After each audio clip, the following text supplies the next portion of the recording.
What up fellas, balik lagi sama gua di jalanan kota Bandung. Seperti biasa dari rutin dan agak buru-buru karena cuacanya sedikit mendung. Gua takut keburu hujan dan berakhir mengenaskan kalau hujan. Hari ini gua jadi kurir botol. Beli botol 1 literan buat kedai sih, tapi dikirim sama Gojeknya tuh dikirim sama sellernya tuh 20 piece dan gue nggak berani kalau harus ngangkat 20 piece sekaligus dibawa pergi langsung sekarang. Jadi gue cicil, ini gue bawa 5. Anjay, santai banget.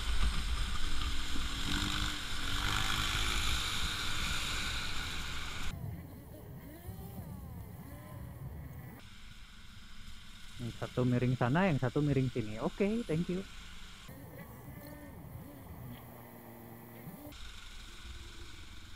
Hari ini tanggal 8 Juni 2020, PSBB lanjutan Jawa Barat hari ke-10. Dan seperti yang teman-teman lihat, macet is everywhere. Sebenarnya yang Jawa Barat tuh masih penerapan PSBB yang udah mulai diberlakukan new normal itu kan di Jakarta, tapi somehow entah kenapa yang di Bandung juga ikut-ikutan new normal. Jadi semuanya macet. Jadi hari Jumat kemarin gue sempat keluar tuh, tapi nggak pakai motor, makanya nggak ada footage-nya. Dan dari hari Jumat pun jalanannya udah super duper padat.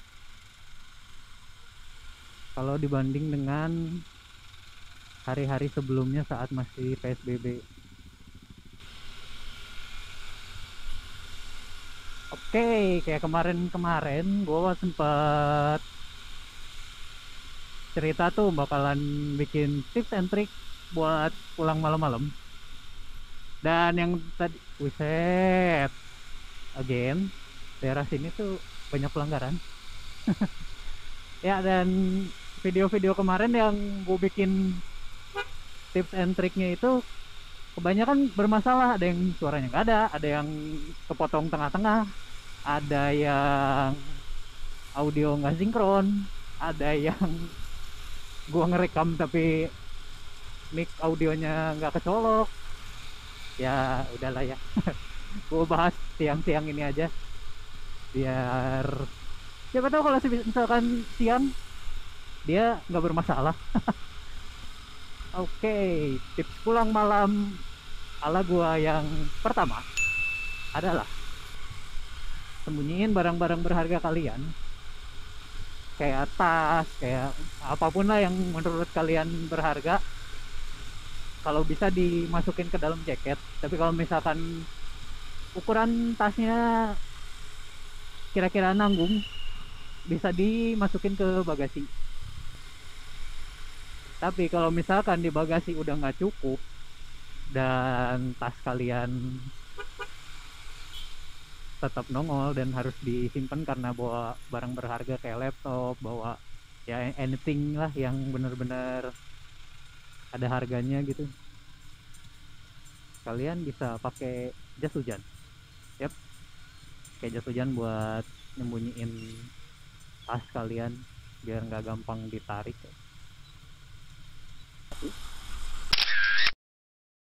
Oh, tampan Scarlet GT. Tips yang kedua, hindarin jalan-jalan yang sepi. Kalau bisa kalian lewat jalur utama aja, jangan lewat jalan-jalan tikus kayak gitu. Karena kalau misalkan lewat jalur utama, teman-teman pasti bakalan nemu mobil yang masih lewat, motor yang masih lewat. Jadi seenggaknya kalian bisa bareng-bareng gitu. Lain di wastaga, Pak ampun, lah ini lagi. Lah semuanya aja. Damn man, what the heck. Jadi kalau misalkan ada kendaraan lain, kalian bisa nempel nih, ngikutin gitu. Ya palingan endingnya bakalan kayak gue dulu. Gue ngikutin bapak-bapak karena di flyover gue ngerasa insecure, gue ngikutin bapak-bapak tuh. Ternyata tiap gue ngegas ngedeketin si bapak yang ngegas lagi tambah makin kenceng. Lah gue bingung kan, ya otomatis gue tambah speed dong biar ngimbangin si bapak. Dan ternyata dia ngegas lagi, makin lama makin kenceng. Gue pikir ya udahlah, emang tadinya gue niatnya nggak akan kebut-kebutan, tapi setelah si bapak makin kenceng dan gue ngelihat speed gue rolling di 60-an lebih, ya udahlah ngapain juga gue masih ngikutin si bapak-bapak itu ya. Akhirnya gue gas saya sendiri. Dan mungkin dalam otak si bapak kepikirannya, wiset gue mau dibegal nih. Ya kali pak, ada begal bawa motornya sendirian, repot.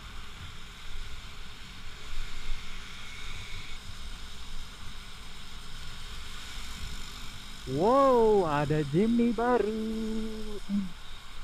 CB3 ya kalau nggak salah ini ya kodenya. Lupa gue.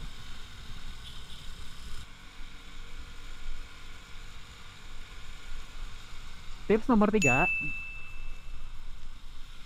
maintain speed. Maintain speed di 60. Karena untuk dapat, waduh, main handphone sambil nyetir hebat.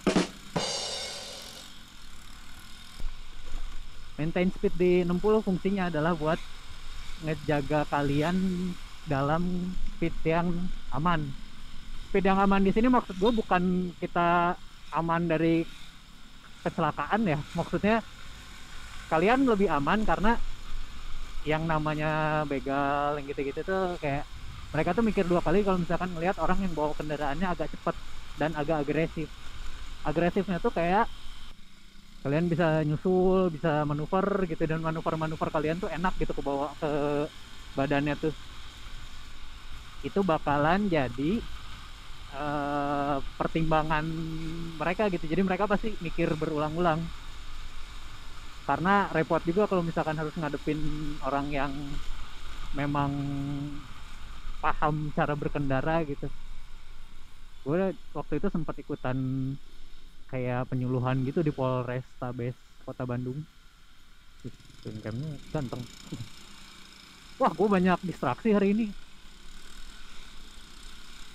Waktu itu ada yang ketangkep gitu begal sama maling kendaraan, dan mereka mengungkapkan fakta-fakta itu.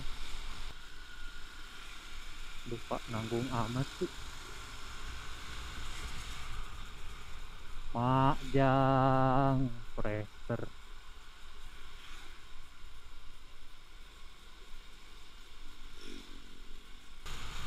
Oke, tips nomor 4, kalian harus prepare kendaraan kalian. Maksud gue adalah kondisi kendaraan tuh harus benar-benar fit gitu. Jadi kayak cek kaki-kaki, cek rem, ban, tekanan angin, dan lain-lain. Karena waduh, JB3 lagi bro. Jimny pada berkeliaran ya sekarang. Apa udah nggak langka? Cek cek cek tekanan angin, ban gitu. Jadi kayak kalian tuh harus siap gitu, motor tuh harus fit gitu kondisinya. Jangan sampai kalian mau melakukan tips yang sebelumnya tapi kendaraan kalian tidak mendukung. Contohnya kayak misalkan motor udah mulai nggak enak nih, bannya agak tipis apa gimana, coba diganti. Atau misalkan minimal kalian bisa pakai motor itu buat rolling di 60, karena itu speed yang paling aman menurut gua. Dan bukan menurut gua juga sih, karena bapak Harley takut saya. Lah kok berhenti dia? Pokoknya jaga kondisi kendaraan kalian biar kalau on peak performance kayaknya nggak akan mungkin, tapi dijaga dalam kondisi yang prima.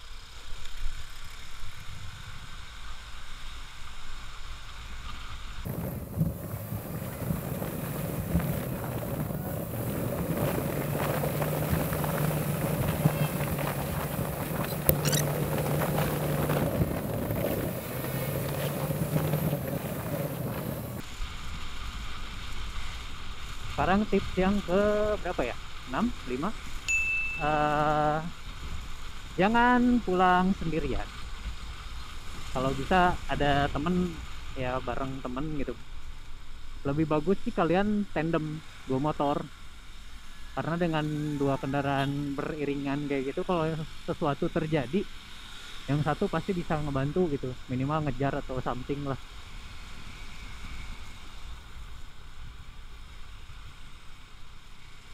Ntar kita isi bensin dulu. Panik ini gue, bensin udah merah.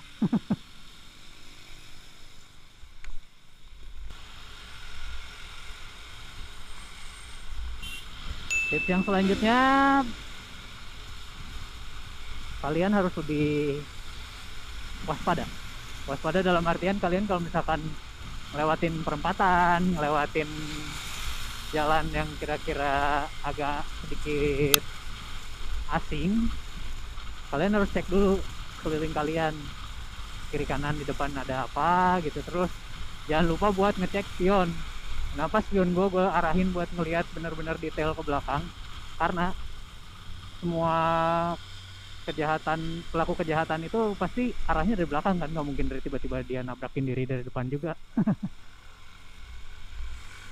Jadi spion itu penting.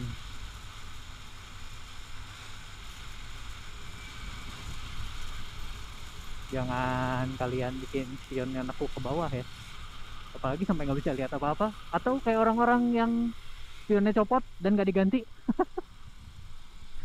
Itu lebih berbahaya lagi sih menurut gua. Oke, tips yang selanjutnya, kalian harus siap dengan segala sesuatu gitu. Jadi kalau misalkan kalian ngelihat di belakang, wah ada yang ngikutin gua nih dari tadi nih, atau misalkan kalian ngelihat, wah ini udah nggak aman nih jalanan, cari sesegera mungkin cari tempat yang agak rame, kayak warung, kayak pom bensin. Kalian masuk aja ke situ, karena mereka juga pasti nggak akan mau ngikutin kalian kalau misalkan kalian ke tempat rame. Terus tungguin sampai mereka agak jauh, ya sekitar 10-15 menit lah. Mereka juga nggak akan nungguin lama-lama kok, pasti nyari mangsa berikutnya. Pak ngobrol di rumah, buset, dari kemarin gue ngeliat pada ngobrol di jalan mulu, udah pusing. Nah, kalau semua tips gue yang tadi nggak ada yang berpengaruh buat bikin kalian ngerasa lebih aman, minimal kalian bisa merasa lebih nyaman. Tapi kalau nggak ada sama sekali, gue punya tips yang terakhir, dan ini bener-bener ampuh banget. Tips yang terakhir adalah pulang lebih awal. Bener, itu udah paling paling pamungkas deh, udah nggak ada lawan lagi. Kalau misalkan kalian takut sama kondisi malamnya, ya pulangnya lebih awal. Kalau misalkan memang kerjaan kantor mendesak gitu, ya udah izin dulu gitu. Kalau misalkan nggak bisa, coba lah nginep di tempat temen. Ya, sekian tips dan trik amatir dari gua, semoga bisa bermanfaat buat teman-teman sekalian. Seandainya ada yang mau ditanyain buat tips dan triknya, bisa ditulis di kolom komentar, atau mungkin ada yang punya tips dan trik tambahan lainnya. Terima kasih telah menonton, see you on my next video, bye bye.